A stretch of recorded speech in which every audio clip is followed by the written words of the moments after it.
Now let's look at this figure 7-15 that comes out of Stallcup's Electrical Design Book, Volume 2, and we're dealing with metal-enclosed switchgear when we install and use this switchgear in accordance with NEC 230.11, 490.47, and 490.49.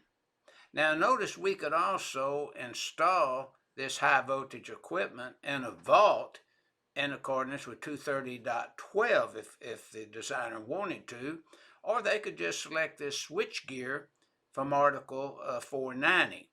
And basically, as you see, it's an industrial factory. We're using a metal enclosed switchgear.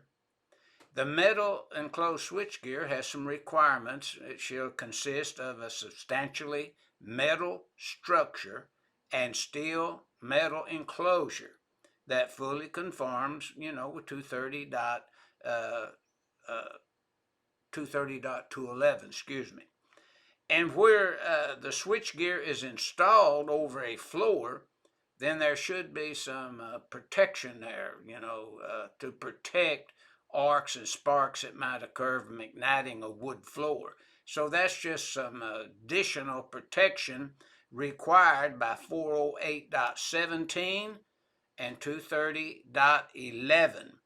And that's what this figure 17-15 is illustrating to the user of the NEC when they're using switchgear to enclose high voltage components and wiring and so forth, instead of placing it maybe in a vault in accordance with 230.12.